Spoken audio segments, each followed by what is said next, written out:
हरिहंत सिद्ध सूर्य उपाध्याय साधु सर्व अर्थ के प्रकाशी मांगलिक उपकारी है। तिनको सर्व जान रागते भरी जो भक्ति काय को नमाए स्तुति गुण जाई है। धन धन दिन बीते काज सब आज बढ़े कर जोड़े मारे बारे वंदना हमारी है। मंगल कल्याण सुख ऐसो हम चाहते हैं। ओ मेरी ऐसी दशा जैसी तुम दारी है। ओ मेरी ऐसी दशा जैसी तुम दारी है। ओ मेरी ऐसी दशा जैसी तुम दारी है।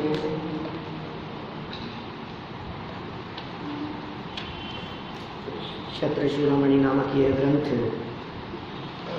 जीवंदर कुमार ने किसान को अपने आभूषण प्रदान किए और आभूषणों को देकर अब वह कहीं और प्रस्थान कर रहे हैं। देखिए, किसान का आनंदित तो होना और सहजी इस प्रकार का पुण्योदय आना, इन सब चीज़ों में आपस में निमित्त नैमित्तिक संबंध है। देखिए, अपन तो चर्चा को थोड़ा आगे बढ़ाते हैं। 333 नंबर पेज पर ये 32 नंबर का श्लोक है। तम विसृज्य ततः स्वामी तस्य स्मृत्यैव निर्ययौ प्रत्यक्षे च परोक्षे च संतो हि समभक्तिका। क्या कह रहे हैं? इसके अनंतर जीवंदर कुमार उसको छोड़कर उसका स्मरण करते हुए ही वहाँ से चल पड़े। उसको दे दिए, आभूषण दे दिए, गहने उसको प्रदान कर दिए। उसका विचार करते हुए जीवंदर वहाँ से चल पड़े। निश्चय से सज्जन पुरुष सामने और पीठ पीछे दोनों अवस्थाओं में एक सा व्यवहार करने वाले होते हैं। वाह, कितने सज्जनों के संबंध में कितनी नीतियाँ एक से एक बतला रहे हैं। कौन सज्जन है और कौन दुर्जन, पीछे कितनी बातें हम पढ़ चुके हैं। एक एक बात इस प्रकार की सामने दिखाई देती है जो अपने जीवन को बदलने के लिए है। यदि सज्जन होना चाहते हैं, यदि हम ये चाहते हैं कि हम भी सज्जन हों, तो क्या करें बताओ? सज्जन होने के लिए क्या किया जाना चाहिए? तो अगर सामने जैसा व्यवहार हो वैसा ही पीठ पीछे व्यवहार होता है। सामने जैसा चिंतन हो वैसा ही पीठ पीछे चिंतन होता है। सज्जन पुरुष धोखा नहीं देते, धोखे में नहीं रहते, मायाचारी नहीं करते। देखो, पीछे कहा था लोभ नहीं करते हैं, पहले चर्चा चली क्रोध नहीं करते। ये कह रहे हैं यहाँ मायाचार भी नहीं करते। देखिए, नीचे सरल अर्थ में इसी बात को बोल रहे हैं। जीवंदर कुमार अपने उपदेश से जैन व्रती श्रावक बने हुए उस कृषक को वहीं छोड़कर मन में उसकी पात्रता का विचार करते हुए आगे निकल गए। वास्तव में यार, जैन बना दिया, ये कितना अच्छा व्यक्ति था। वो दान दिया उसको तो पैसा चले जाने का, धन चले जाने का, संपत्ति चले जाने का खेद नहीं है। प्रसन्नता इस बात की है कि मैंने धन योग्य व्यक्ति को दिया, उसे जैन बना दिया। उसमें कितनी प्रसन्नता होती है। हमारे निर्देशानुसार देखो, लोक में भी कषाई जीवों में ऐसा देखा जाता है। हमारे मन माफिक यदि कोई प्रवर्तन करे तो हम प्रसन्न हो जाते, हमें खुशी मिलती है। हमारी इच्छा के अनुसार यदि कोई व्यक्ति चले तो कोई व्यक्ति हमारा कहना मान ले, भले छोटी सी बात में, अरे इतनी सी बात में खुश हो जाता है कि हमने आग्रह किया लड्डू खाने के लिए और आपने खा लिया। हमें लगता है यार चलो हमारी बात रख ली। हम कितनी कितनी सी बातों में खुश हो जाता है व्यक्ति। अभी यहाँ कह रहे हैं सज्जन पुरुषों की प्रसन्नता इस आधार पर क्यों नहीं होगी कि उन्होंने किसी व्यक्ति को जैन बनाने का प्रयास किया, उसे जैन धर्म के व्रत बतलाए और वो व्रत अंगीकार करने के लिए तैयार हो गया। व्रत अंगीकार कर लिए। वे विचार करते हुए जा रहे हैं, एक कितना सज्जन पुरुष था जिसने व्रत अंगीकार किए। कौन से व्रत अर्जुन? श्रावक के व्रत। श्रावक के व्रत माने 12 व्रत, 5 अणुव्रत, 3 गुणव्रत, 4 शिक्षा व्रत और 8 व्रत भी कहे हैं। अष्टमूल गुण, 5 उदंबर फल का त्याग और मध्य मांस मधु का त्याग, है ना। ये श्रावक, इसके बिना श्रावक नहीं होता। तो इतना प्रतिज्ञा दिला करके जैन बनाया जाता है। देखिए विचार करते हुए जा रहे हैं, क्योंकि नीचे देखो, क्योंकि सज्जन पुरुष सबके साथ प्रत्यक्ष और परोक्ष में समान व्यवहार करते हैं। ये प्रत्यक्ष परोक्ष क्या होता है? प्रत्यक्ष माने सामने, प्रत्यक्ष माने डायरेक्ट, प्रत्यक्ष माने सामने कोई है तो उसके साथ में अच्छा व्यवहार, और परोक्ष माने सामने नहीं है तो भी अच्छा व्यवहार। प्रत्यक्ष और परोक्ष दोनों में ही समान व्यवहार करते हैं। अतः जीवनधर कुमार कृषक को वहीं छोड़ने के पश्चात भी उसका विचार करते हुए आगे बढ़ रहे हैं। विशेषार्थ, सज्जन पुरुष मायादी कषायों से रहित सरल स्वभावी होते हैं। माया कषाय से रहित होते हैं। माया ये छल है, मन में कुछ है, कर कुछ और रहे हैं, कहे कुछ और रहे हैं। इसी को तो मायाचारी कह करके पुकारा है शास्त्रों में।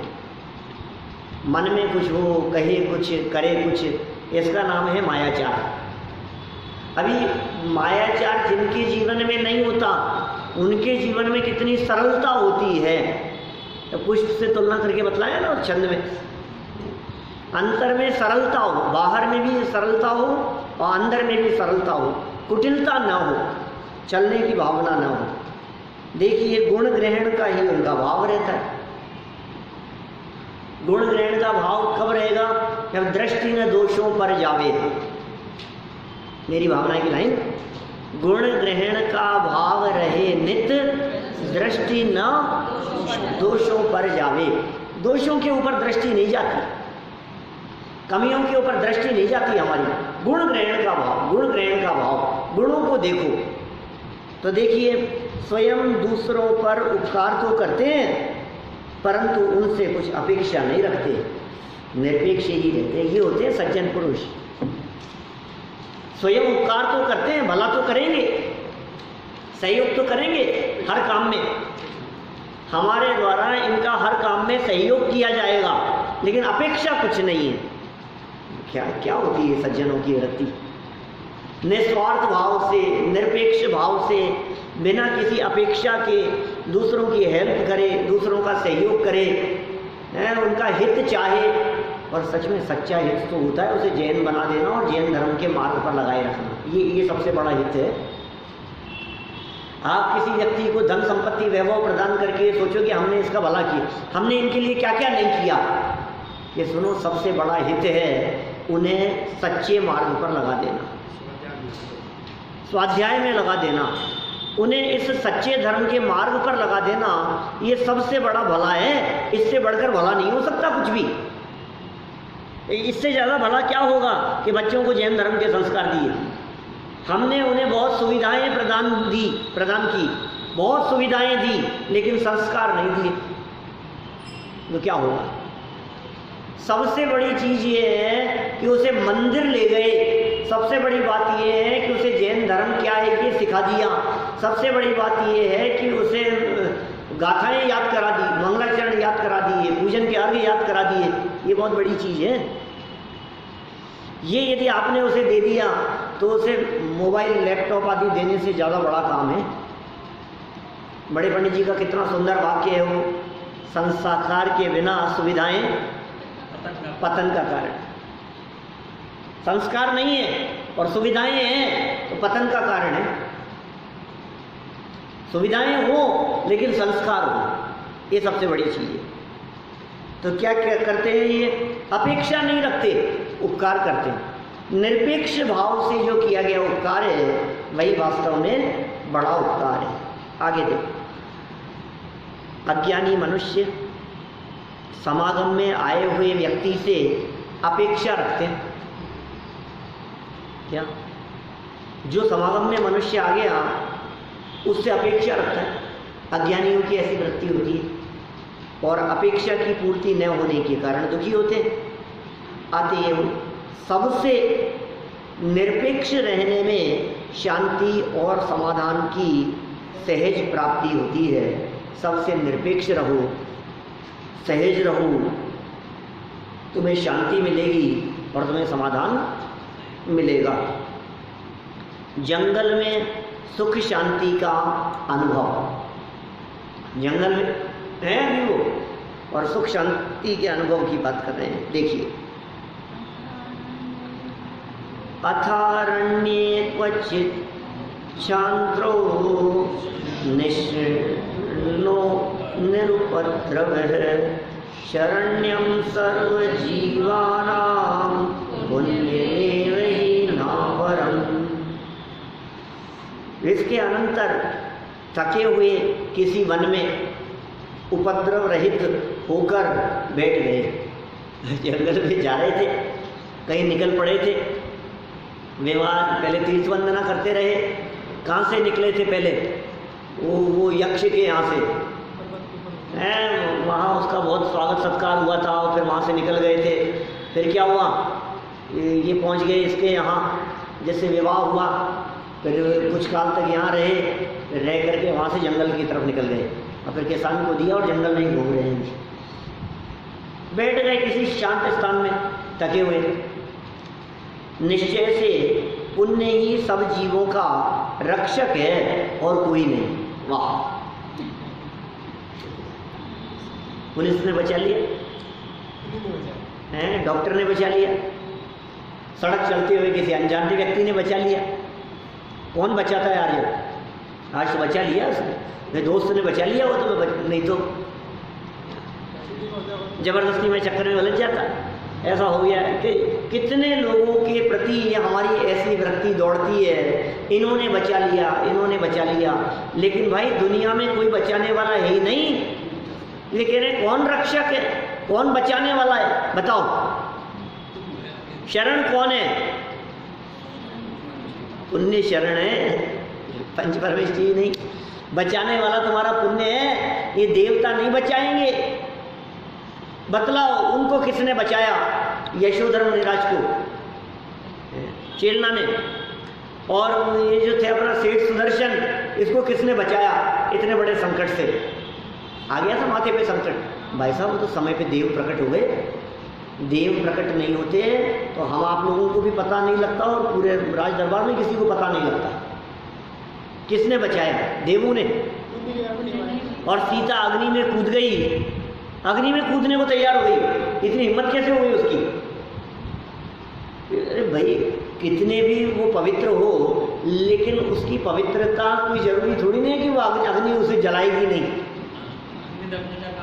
अग्नि तो अग्नि का काम करेगी। भाई साहब, आप क्या सोच रहे हैं, जगत में जितनी भी शीलवान स्त्रियां हो, क्या वे अग्नि में कूदेंगी तो जलेंगी नहीं?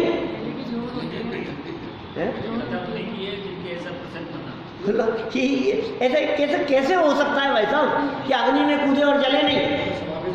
और रामचंद्र जी ने भी ऐसी घोषणा कर दी कि अग्नि परीक्षा दो साहब तो मानेंगे हम। तो ये कैसे उल्टी सीधी परीक्षा है?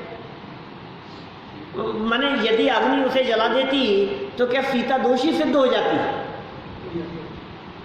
अग्नि तो जलाने का काम करेगी। सुनो भाई, पुण्य का उदय होता है तो अग्नि जल हो जाती है। पुण्य का उदय होता है तो बचाने वाले कहीं से भी आ जाते हैं। पुण्य के उदय में आपके काम बिगड़ते नहीं है, आपके काम पाप के उदय में बिगड़ेंगे। आपने कितने भी प्रयास किए, योजनाएं बनाई सुखी होने के लिए, लेकिन उदय पाप का था तो कुछ भी नहीं हो सका। और आपने कुछ नहीं किया और पुण्य का उदय था तो कोई तुम्हारा कुछ बिगाड़ने में समर्थ नहीं हो सका। संसार में पुण्य की जरूरत है। जरूर, पुण्य कितना अच्छा है। बोलो साहब, लक्ष्मी जी साहब, पुण्य कितना अच्छा है साहब। अरे साहब, पुण्य की वजह से सारे काम होते हैं। पुण्य ही रक्षक है, पुण्य ही भला करने वाला है, पुण्य ही सहयोग करने वाला है। भगवान भला नहीं करते, पुण्य करता है। एक काम करो, आगे से भगवान को छोड़ के पुण्य को आगे चढ़ाओ। पुण्य ही तो करेगा सब कुछ। ये क्या करेगा पुण्य? जिन्हें संसार में रहना हो उनके कदाचित ये पुण्य काम आता हुआ दिखाई देवे, लेकिन जिनको संसार में ही नहीं रहना है उनके लिए पुण्य क्या कर सकता है? और सुनो, ये पुण्य कुछ सहयोग करता हुआ तो दिखाई देता है, लेकिन ये सहयोग करते करते थोड़ी देर में अपने जुड़वा भाई को बुला लेता है। ये आया तो है अच्छा वेश बना करके, पहले पुण्य का जुड़वा भाई कौन है? साध्य, पाप। दोनों सगे भाई है, जुड़वा भाई, एक दूसरे को छोड़ के नहीं रहते, थोड़े आगे पीछे जरूर दिखाई देवे क्या, लेकिन एक दूसरे का साथ निभाते हैं। पुण्य के बाद में पाप और पाप के बाद में पुण्य, इनका उदय संसार दशा में चलता ही रहता है। पुण्य की चाह में अनजाने में ही पाप को इकट्ठा कर रहे हैं। आप सोच रहे हैं पुण्य मिलता रहे, पुण्य मिलता रहे, साहब पुण्य पुण्य पुण्य। दुनिया में ऐसा कोई व्यक्ति तो दिखाओ मुझे जिसके जीवन में अकेले पुण्य का उदय रहा हो, बोलो। इतिहास उठा के देखो, इनके जीवन में तो अकेले पुण्य का उदय था, इनके जीवन में पाप का उदय कभी आया ही नहीं। दिखते हैं ऐसे लंबे समय होते ऐसा लगता है, और वो भी है, लगता है हमारे को। लंबे समय में भी कितनी जगह पर छोटे छोटे पाप कर्म के उदय चल रहे हैं पता नहीं है, गौण हो जाते हैं, दिखाई नहीं देते हमारे को। हमें लगता है इनके तो खूब पुण्य का उदय साहब, इनके तो खूब पुण्य का उदय। उनके घर में जाकर के देखो, बच्चे ने सामने जवाब दे दिया, टेंशन में रात भर नींद नहीं आई। आपको पुण्य का उदय नजर आ रहा है, इनको रात भर नींद नहीं आ रही है, दूर के ढोल सुहावने जैसी स्थिति है। लेकिन फिर भी कुछ भी कहो, पुण्य के उदय में सर्व प्रकार की अनुकूलताएं मिलती है। पुण्य का उदय अनुकूलताएं दिलाने वाला है, रक्षक कहकर के पुकारा गया है। बहुत प्रसिद्ध कथन है ना, जब तक तेरे पुण्य का बीते नहीं करार, तब तक तुझको माफ है अवगुण करो हजार। हजार अवगुण करो, हजार दोष करो, सब माफ हो जाएंगे। कब तक? पुण्य का उदय है तब तक। और जैसे ही पुण्य का काम पूरा हुआ, पुण्य का उदय पूरा हुआ, अब क्या होगा? आ जाओ, अब बस अब काम पूरा हो गया, अब क्या? अब पाप का उदय चालू हो गया। पुण्य के उदय में विचार करना चाहिए। तो बहुत सुंदर प्रश्न है कि पुण्य के उदय में क्या विचार करें। पुण्य के उदय में उदय का ही विचार करो। पुण्य के उदय में यही विचार करो कि ये पुण्य का उदय है। इतना विचार जिससे आ गया कि ये पुण्य का उदय है, इसका मतलब वो व्यक्ति सही रास्ते पर है। पुण्य के उदय में ये जीव पुण्य के उदय का विचार नहीं कर पाता। पुण्य के उदय में ये जीव अपने कर्तृत्व का विचार करता है, इसलिए पुण्य का उदय इसके लिए नुकसान पहुंचाने वाला होता है। ये पुण्य के उदय में इसकी चलती है ना, तो पुण्य के उदय में विचार करते हैं मैंने ही तो किया है, मेरे करने से हुआ है, मेरी चलती है, मैं चला रहा हूँ, देखो देखो मेरी कितनी चलती है भाई साहब। अरे भाई साहब, अपन चाहें जो कर सकते हैं। पुण्य के उदय में इसका कर्तृत्व पोषण होता है, लेकिन अनुकूल कार्य होते हुए दिखाई देने पर भी जिसने विचार कर लिया कि ये तो पुण्य का उदय है, बस इतना ही, जिसको इतना मात्र विचार आ गया पुण्य का उदय है भाई साहब, इसलिए हो रहा है काम, इसका मतलब भेद विज्ञान हो गया उसका।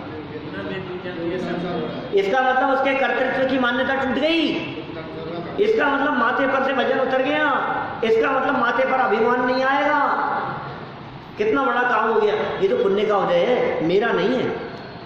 पुण्य, जिसने ये विचार कर लिया कि ये पुण्य का उदय है, इसका मतलब तुरंत ये बात सामने आ जाएगी, उदय बदल जाएगा तो परिस्थिति बदल जाएगी, मेरी नहीं चल रही है।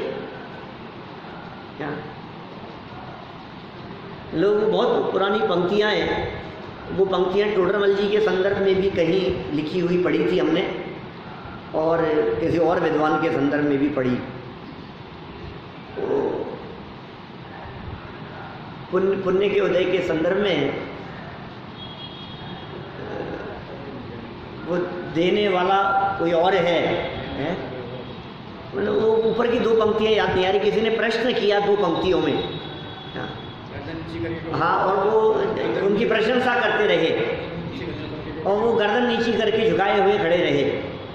बोले क्या बात है, इतना दान देने के बावजूद भी गर्दन नीचे हैं? तो उन्होंने 2 पंक्तियों में जवाब दिया, देने वाला भाग्य है, देत रहे दिन रैन, लोग भरम में रो करे, याते नीचे नैन। वो 2 पंक्तियां ऊपर की और बहुत सुंदर है। कबीरदास जी 2 है, कबीरदास जी 2 है। कबीरदास जी का दोहा तो नहीं है। अच्छा, ये हमने टोडरमल जी का जो एक विशेषांक निकला था बहुत बरसों पहले, टोडरमल विशेषांक, उसमें हमने ये पंक्तियां पढ़ी थी। टोडरमल जी और दीवान रतनचंद जी की ऐसे ऐसे कुछ परस्पर चर्चा में मैंने वो, और जवाब क्या दिया उन्होंने, लोग कह रहे अरे साहब जय जयकार कर रहे, अरे साहब धन्य है आप, क्या दान दिया है आपने तो खूब दान दिया है, लोग आपकी जय जयकार कर रहे हैं। और ये जय जयकार सुन करके वो पुण्यशाली व्यक्ति, दान देने वाला व्यक्ति, वो नजरें झुकाए खड़ा है। क्यों? वो मन में विचार कर रहा है, मैं कौन देने वाला भैया, मैं इसको दूं, इन जिन लोगों को मिला है ये मेरी जय जयकार कर रहे हैं, लेकिन देने वाला तो इनका खुद का पुण्य का उदय है जो इनको दिन रात दे रहा है। और लोग सारे मिलकर के भरम मेरो करें, लोग भरम मेरो करें, याते नीचे। सच में हम नहीं देने वाले, हम तुम्हारा सहयोग करने वाले नहीं हैं। तुम्हारे पुण्य का उदय होगा तो हम तो झक मार के सहयोग करेंगे, तुम्हारा सहयोग करना ही पड़ेगा। अरे तुम्हारे पुण्य का उदय हो तो उसको सहयोग करना ही करना पड़ेगा। और तुम्हारा चोर छोड़ के चले जाए भाई साहब, बनारसी दाल जी वापस छोड़ करके चले गए, बोलो बोरियां रख करके चले गए, चोर घर से चोरी करके ले गए थे, ऐसा हो जाता है। और पाप कर्म का उदय हो तो तुम्हारे घर के बच्चे नहीं पूछे, पुण्य का उदय हो तो मारने वाले कितना प्रयास, देखो पांडवों को मारने के कितने प्रयास किए। कौरव पांडव तो जानते कितने प्रयास किए उनको मारने के, फिर क्या हुआ, वनवास दे दिया गया, अज्ञातवास दे दिया गया, लाक्षागृह के अंदर रख दिया गया उनको, फिर उसमें लाख में आग लगा दी गई, कितने प्रयास उनको मारने के किए गए, फिर क्या हुआ भैया, अंत में क्या हुआ, कोई मार ही नहीं सके, मर गए मारने वाले खुद ही। उनके पुण्य का उदय था। देखो खूब बचाने का प्रयास करो, आप बचाने में समर्थ नहीं हो पाओ, आप बिल्कुल प्रयास नहीं करो और फिर भी बच जाए। भगवान नेमिनाथ स्वामी की दिव्य ध्वनि में आ गया कि देखो इस द्वारिका नगरी में 2 ही व्यक्ति बचेंगे, कृष्ण और बलदेव, 2 के अलावा तीसरा कोई बचेगा नहीं। अब फिर खूब प्रयास कर लिया उन्होंने अपने माँ बाप को बचाने के, नहीं बचा, खुद ही लग गए भाई साहब। 10-10 हजार हाथियों जितना बल होता है अकेलों में, रथ जैसे लग गए कृष्ण और बलदेव खुद, उसके बावजूद बचाने में समर्थ नहीं हो सके अपने माता पिता को। क्या करें, माने रक्षक कौन है, बच्चे रक्षा करेंगे कि और कोई रक्षा करेगा, ये साफ साफ कितना सुंदर वाक्य दे दिया है। निश्चय से पुण्य ही सब जीवों का रक्षक है और कोई नहीं। जीवेंद्र कुमार पद यात्रा की थकान मिटाने के लिए वन में अकेले ही सुखपूर्वक बैठ गए, क्योंकि इस जगत में सब जीवों का रक्षक एकमात्र पुण्य पूर्वबद्ध पुण्योदय ही है और अन्य कोई नहीं। बाकी और कोई दूसरा आपका रक्षक नहीं हो सकता, सहयोग करने वाला नहीं हो सकता। देखिए विशेषार्थ, जीवेंद्र कुमार ने क्षेमपुरी नगरी के सेठ श्री सुभद्र की कन्या क्षेम श्री से विवाह के पश्चात कुछ समय तक उस नगरी में सुखपूर्वक जीवन बिताया। जीवेंद्र कुमार ने वहाँ जीवन बिताया। उसके पश्चात अगली यात्रा के लिए अकेले ही पैदल चल दिए। पद यात्रा में थकान स्वाभाविक है, थकान होती है पैदल चलते चलते, अतः उनको विश्राम करना आवश्यक था। पुण्यवान व्यक्ति का पुण्य सदैव उसके आगे आगे चलता है, पुण्य साथ में चलता रहता है पुण्यवान व्यक्ति का। उनको मार्ग में कुछ भी उपद्रव और कष्टों का सामना नहीं करना पड़ा। व्यक्ति को अनुकूलताएं उसके पुण्य की वजह से ही होती है, उसमें अन्य कोई कारण नहीं हो सकता। हमें लगता है दूसरे लोग कारण दिखाई देते हैं हमारे को, अनुकूलताओं के कारण। इतना सहयोग किया मम्मी ने, इतना सहयोग किया इन्होंने, इतना सहयोग किया, तो आपने को दूसरे दिखते रहते हैं। तेरा पुण्य का वजह ही कारण है। जीवेंद्र कुमार का वर्तमान कालीन जीवन पुण्य परिणाममय है और उन्हें पूर्वकृत पुण्य का उदय भी चल रहा है। पुण्य का उदय भी है और पुण्य परिणाम भी है। देखो, परिणाम है भाव कर्म, पूर्वकृत पुण्य का उदय है, वो है द्रव्य कर्म। तो उदय भी चल रहा है अच्छा, और वर्तमान में परिणाम अच्छे हैं तो बांध रहे हैं पुण्य। अतः उन्हें सर्वत्र अनुकूलता ही अनुकूलता है। देखो, मार्मिक लाइन है, फिर आगे बढ़ेंगे अपन उपकथा की तरफ। वास्तव में देखा जाए तो कोई किसी का रक्षक नहीं, कौन किसको बचाए? है कोई बचाने वाला? सिद्धांत है ही, कोई किसी को बचा नहीं सकता। मारना चाहे किसी और को, मर जाता है कोई और है। वो कबूतर की कहानी सुनाई थी ना अभी 2 दिन पहले, तो सुनाई थी वहाँ धर्म सिद्धांत में। एक अपने पंडित मिलापचंद जी साहब थे, वो एक कहानी सुनाया करते थे। एक बालक की सौतेली माँ, उसके बाद में खुद का पुत्र भी हो गया। खुद का पुत्र छोटा था, सौतेला बेटा जो था वो बड़ा था। उसको बहुत मन में ऐसी आती थी कि ये बड़े बेटा होशियार है, ये मर जाए। सौतेला बेटा था, उसको मारने की बहुत योजनाएं बनाती रहती थी, कुछ ना कुछ सोचती रहती थी, बहुत जलती थी, चिढ़ती थी उससे। होशियार बहुत था। लेकिन एक दिन क्या किया उसने, वो गई अपने पास में, घर के पास चने सिखवाने के लिए। चने वाले के यहाँ, बड़ा मुझे के यहाँ होते थे ऐसे, भट्टियाँ लगा करती थी। आजकल तो भट्टियाँ ही नहीं दिखती है कहीं, और सब पुराने ज़माने की बातें हो गई। भट्टियाँ होती थी, हलवाई के यहाँ से राख लाते थे बर्तन मांजने के लिए। वो तो बताता है, हम भी लाए हैं इसलिए हमें ध्यान है। तो सूखी मिट्टी से मांजते थे सब हलवाई। अब तो वहाँ से भट्टियाँ ही बंद हो गई, तो चने सेकता था। और उसके यहाँ जाकर वो पैसे दे करके ये बात नक्की कराई कि मैं एक बच्चे को भेजूंगी चने लेकर के सीखने के लिए, तो तुझे उसे मार करके यहाँ भट्टी में चला देना है, टुकड़े टुकड़े करके। ऐसी योजना बनाई। और घर आने के बाद में उसको बुलाया बड़े बेटे को, और वो कहा कि तू एक काम कर,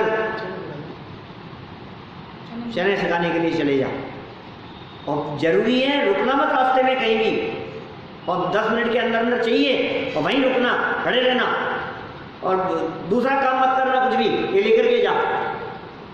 भेज दिया उसको चने लेकर के। वो बाहर निकल करके जा रहा था, और बाहर निकल करके जैसे ही मोहल्ले से निकल रहा था तो वहाँ छोटा भाई था, वो खेल रहा था, वहाँ कंचे खेल रहा था और हार रहा था। तो उसने बड़े भाई को देखते ही रोका कि भैया मेरी जगह खेल लो आप। कि नहीं मम्मी ने भेजा है, बहुत ज़रूरी काम है, मैं तो देर हो जाएगी बाद में आकर के। नहीं भैया मैं ले जाता हूँ, क्या चने मैं सिखवा लाता हूँ और आप खेलो। फिर क्या हुआ होगा?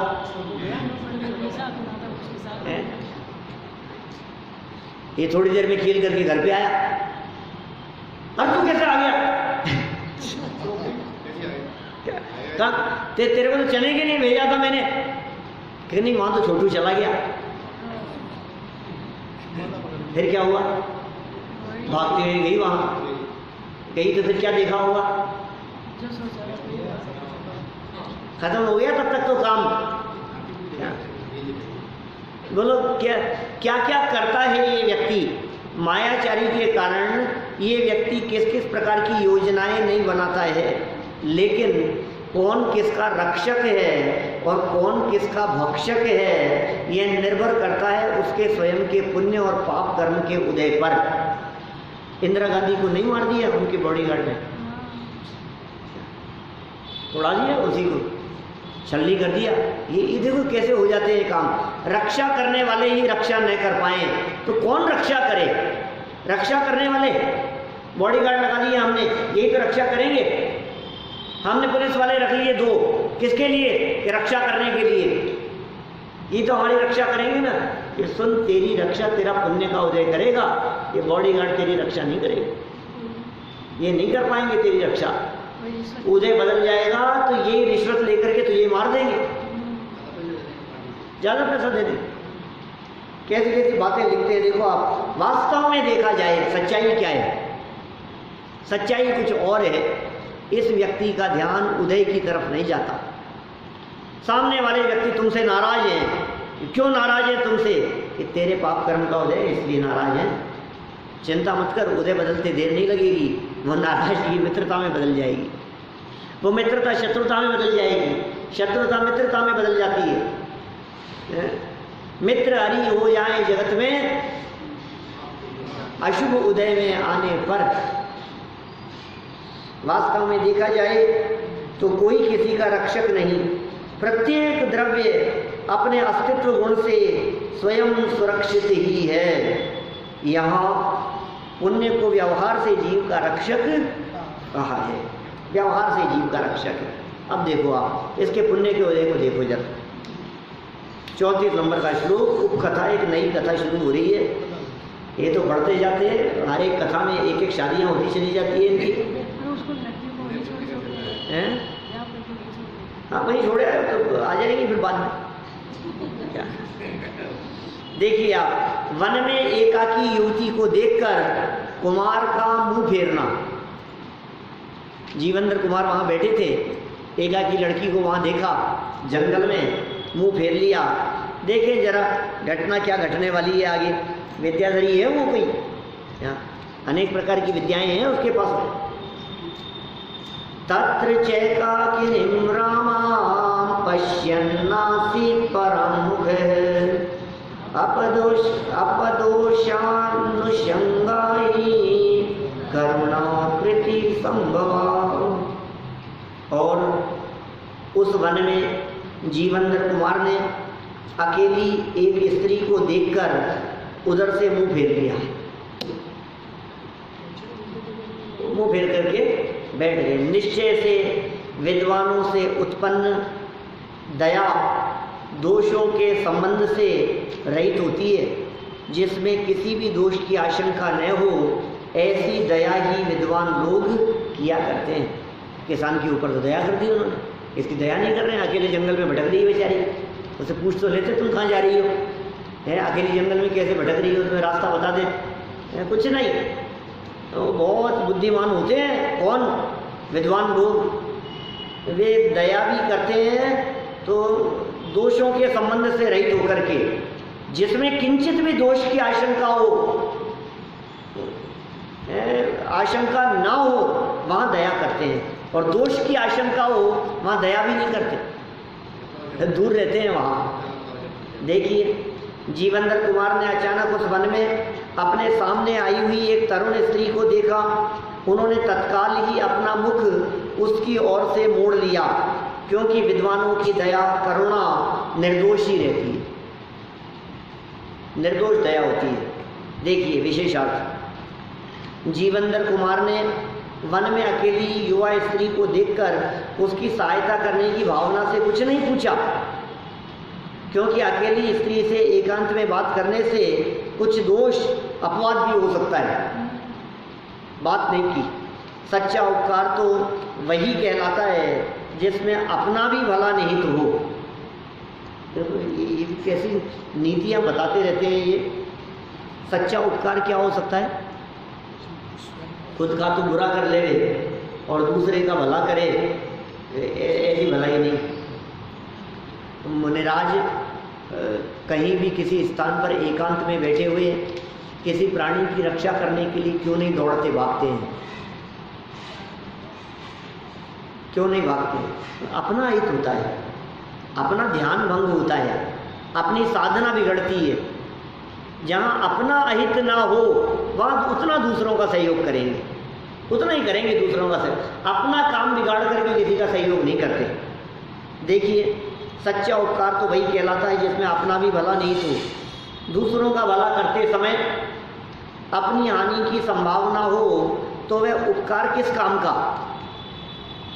अतः जीवेंद्र कुमार ने अपने विवेक का ही परिचय दिया, मुंह मोड़ लिया वहाँ। विद्याधरी युवती की मन स्थिति, विद्याधरी थी, अब इसकी मन स्थिति क्या है। आगे श्लोक देखो क्या कहते हैं आगामी श्लोक में। सातु जाता वृषस्यन्ति वृषस्कन्धस्य वीक्षणात् अप्राप्ते हि रुचिः स्त्रीणां न तु प्राप्ते कदाचन। और वह बैल के समान श्रेष्ठ कंधे वाले पराक्रमी जीवेंद्र कुमार को देखने से काम से पीड़ित हो गई। निश्चय से स्त्रियों की प्रीति अप्राप्त पुरुषों में ही होती है, किंतु प्राप्त पुरुषों में कभी भी नहीं होती। लो, ये नीतिकारों की नीति बतला रहे। प्राप्त पुरुषों में प्रीति नहीं होती, अप्राप्त पुरुषों में प्रीति होती है स्त्रियों की। ये कैसी कैसी कैसी नीतियाँ हैं। माने पीछे भी कुछ इस तरह की पंक्तियाँ आई थी पीछे। माने सहज सुलभ पुरुषों में प्रीति नहीं होती है, जो दुर्लभ दिखते हैं उनके प्रति प्रीति दिखाई देती है। निश्चय पढ़ लिया ना अपन ने, सरल अर्थ देखो। बैल के समान पुष्ट कंधों वाले जीवेंद्र कुमार को देखकर वे विद्याधरी तरुण स्त्री काम विकार से अंध हो गई, क्योंकि सामान्य स्त्री की रुचि अप्राप्त पुरुष में ही होती है, सहज प्राप्त पति में नहीं। सहज सुलभ पति के प्रति विशेष रुचि नहीं होती जितनी औरों के प्रति हुआ करती है। विशेषार्थ उदाहरण के लिए शूर्पणखा की रुचि अपने पति में न होकर अप्राप्त लक्ष्मण में हुई थी। दुनिया भर में इस तरह के उदाहरण मिल जाएंगे आपको। ये तो प्रथमानुयोग के उदाहरण हैं, जगत में इस तरह की स्थितियां देखी जाती है। पिंगला रानी की रुचि अपने पति राजा भर्तरी में न होकर क्रोधी एवं क्रूरे महावत में हुई थी। शास्त्रों में ऐसे अनेक उदाहरण मिलते हैं। सहज है ना, देखो ये न केवल स्त्रियों की बात, ये सारे जगत की ऐसी स्थिति है। जो चीज़ सुलभता से मिलती है आसानी से, उसमें संतुष्ट नहीं होता। जो नहीं मिल रहा होता है ना, उधर दृष्टि जाती है, ये मिल जाए, इस चीज़ की प्राप्ति हो जाए। आप बच्चों को खिलौने ला करके दे दो ना, तो उनकी दृष्टि फिर उसमें संतुष्ट नहीं होती। जो नहीं मिल रहा है ना, मुझे तो ये चाहिए, मुझे तो ये चाहिए, मैं सहज नहीं रहती है बुद्धि। ये जगत का स्वरूप ही इसी तरह का है। ये शुभचंद्र और भर्तरी वही हैं। उनकी रानी थी, पिंगला रानी थी, उनकी राजा हो गए थे, जो भी स्थिति थी भर्तरी। और फिर बाद में उसकी पत्नी ने क्या किया, अपने पति को छोड़ करके, और क्रोधी दिखाई दे रहा है दूसरा व्यक्ति, महावत है, कुबड़ा है, लेकिन दूसरे में रुचि दिखाई देती है। ये ऐसा सहज है। तो शास्त्रों में ऐसे अनेक उदाहरण मिलते हैं। जीवेंद्र कुमार की मनोदशा उसकी तो बतला दी, इसकी क्या मनोदशा है। अश्वस्यन्तिं विभाव्येन मातृव्यो व्यरज्यत अनुरागो प्रदज्ञानां वशिनां हि विरक्ते। पर के अभिप्राय को जानने वाले जीवेंद्र कुमार उसको पर पुरुषाभिलाषिणी जानकर उससे विरक्त हो गए। ये तुरंत दूसरे के मनोभाव समझ लेते थे, बहुत बुद्धिमान थे।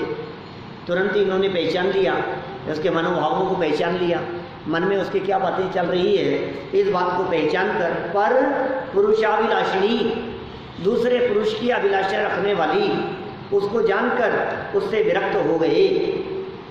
निश्चय से मूर्ख पुरुषों को प्रिय लगने वाली वस्तु जितेंद्रिय पुरुषों को विराग के लिए होती है। उल्टी है, रास्ता ही अलग है भाई साहब। जिनका संसार मार्ग है उनका रास्ता अलग है, और जो मोक्ष मार्गी हैं उनकी दिशा बिल्कुल विपरीत है। तो ये कह रहे हैं जो मूर्ख पुरुषों को जो प्रिय रखती हैं, जो वस्तुएं, जो पदार्थ, जो क्रियाकलाप उन्हें पसंद आते हैं, जितेंद्रिय पुरुषों के लिए वो वैराग्य का कारण बनते हैं, विराग का कारण बनते हैं। देखिए सरल अर्थ, दूसरों के मन में विचारों को जानने में कुशल जीवनधर कुमार उस विद्याधरी युवती को कामासक्त जानकर उससे विरक्त हो गए। भाव पकड़ते हुए देर नहीं लगी, वे विरक्त हो गए, क्योंकि जो वस्तु अज्ञानियों को रागवर्धक होती है वही वस्तु जितेंद्रिय जीवों को वैराग्य का कारण हो जाती है। माने ज्ञानी जीव राग में उलझते नहीं हैं, ज्ञानी जीव विषय कषायों वासनाओं में फंसते नहीं हैं, वो उनके वैराग्य का कारण बन जाती है। जगत की इस प्रकार की दशाओं को देखकर, माने देखो वो जीवनधर कुमार आकर्षित नहीं हुए, बल्कि जगत की इस स्वार्थ वृत्ति को देखकर, जगत की इस मायाचार वृत्ति को देखकर और अधिक विरक्ति का भाव मन में आया। ओ संसार का कैसा स्वरूप है भाई, ये जगत की कैसी स्थिति है, ये अपने पति को छोड़कर ये मेरे पास आती हुई नजर आ रही है, ये मुझे आकर्षित करने का प्रयास कर रही है। ये कैसा जगत का क्षणभंगुर स्वरूप है, जो अपने पति की नहीं हो सकी वो किसी और की कैसे हो सकती है। ये ऐसा वैराग्य में चिंतन सहज उनके मन में इस तरह का आ रहा है और ये उनके वैराग्य का कारण बन रहा है। देखो शरीर का निंद्य स्वरूप और अज्ञानी का मोह और शरीर संबंधी मोह पर विचार, ये सब वैराग्य संबंधी बातें यहाँ आगे चल रही हैं। कल ही पढ़ेंगे, ले लें एक और ले लो सर। दीपेश जी कह रहे हैं इसलिए ले लो एक और, समय तो हो गया वैसे। शरीर का निंद्य स्वरूप और अज्ञानी का मोह, पृथक चेदंग निर्माणम चर्म मांस मलादिकम सजगुप्तेत्र तत्पुंजे मूढ़ात्मा हंत मुह्यति। यदि नीतिकारों का श्लोक है, यदि शरीर की रचना का पृथक पृथक विश्लेषण करें शरीर के बारे में, जैसे देख करके जगत जन आकर्षित होते हुए दिखाई देते हैं, इस शरीर संरचना का पृथक पृथक विश्लेषण करें तो फिर चमड़ा, मांस, मलादिक को छोड़कर शरीर में और कुछ भी शेष न रहे। है क्या शरीर में? जिस शरीर के प्रति आकर्षित होता हुआ नजर आ रहा है, आखिर वो शरीर बना किसका है? उस शरीर में रॉ मटेरियल कौन सा यूज हुआ है? उसमें हड्डी, मांस, चमड़ा, मलमूत्र, मवाद, पीप, यही तो भरा है अंदर। पल रुधिर राध मल थैली की कस बसादिते मैली, नव द्वार भये जिनकारी अस देह करे किम यारी। ये शरीर का तो स्वरूप ही इसी प्रकार का है। देखो बड़े खेद की बात है कि ऐसा होने पर भी तो भी मूढ़ अज्ञानी पुरुष घृणा सहित चमड़ा और मांस आदि के ढेर रूप इस शरीर में मुह्यति मोहित होते हैं। ऊपर से सुंदर सुंदर दिखाई दे रहा है, लेकिन अंदर से वो अत्यंत दुर्गंधित, अत्यंत घृणास्पद पदार्थ है। माने अज्ञानी पुरुष ये बातें न समझता हुआ भी शरीर और उसके पृथक पृथक शरीर संरचना रूप अंगों का विश्लेषण न करता हुआ, उसका विचार न करता हुआ उसी की तरफ आकर्षित होता है, मोहित होता है। यही बात सरल अर्थ में भी कह दी गई है। देखिए बाहर से सुंदर दिखने वाले शरीर, दिपे चाम चादर मणि, बाहर से सुंदर दिख रहा है, दिपे दैदीप्यमान दिखाई दे रहा है, सुंदर, चाम चादर मणि, याद है क्या लाइनें? दिपे चाम चादर मणि, अंदर क्या है? हाड़ पिंजरा दे और भीतर यासम, सारे जगत में और ना ही गिनगे। बाहर से सुंदर दिखने वाले शरीर का अंतर विवेचन किया जाए तो इसमें चमड़ा, मांस और मलादि अशुचि पदार्थों के ही दर्शन होंगे। अंदर देखो आपको क्या दिखेगा, अंदर क्या मिलेगा इस शरीर में? हड्डी, खून, मांस, मवाद यही मिलेगा। नसों का जाल बिछा है पूरे शरीर में, यही दिखाई देगा। पर अत्यंत खेद की बात है, जब तक जीव है तब तक बल तो नहीं है, जीव बाहर निकला और जाकर नहीं वो बात तो अलग है, वो तो अलग है। वो तो चैतन्य की सुगंध बतलाने के लिए इस प्रकार की बात कही गई, तब तो बहुत अधिक दुर्गंधित दिखाई देगा ही। लेकिन चैतन्य की मौजूदगी के काल में भी ये देह तो सदा काल दुर्गंधित ही है।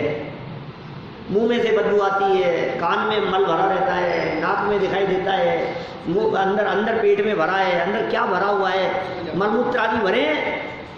जब तक शौचालय में नहीं जाएगा तब तक कहाँ भरा हुआ है वो, कि पेट में ही तो भरा है सारा मल। तो शरीर किस चीज का पिंड है? शरीर तो मल बनाने की फैक्ट्री है।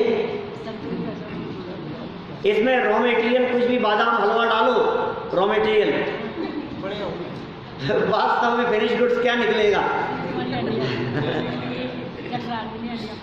इतना गंदा अपवित्र है ये शरीर। तो देखिए उसी के दर्शन होंगे भैया, अंदर जाकर के देखोगे तो। पर अत्यंत खेद की बात है कि इस चमड़ा, मांस एवं मलादि के पिंड शरीर को अज्ञानी जीव सुंदर मानकर उस पर मोहित होता है। इसलिए भाई वैराग्य के लिए इस देह के स्वरूप का विचार करो। तो इस शरीर के स्वरूप का विचार करते हुए आगे बहुत सुंदर 2-3 श्लोक लिखे हैं, कल उनको आगे बढ़ाएंगे।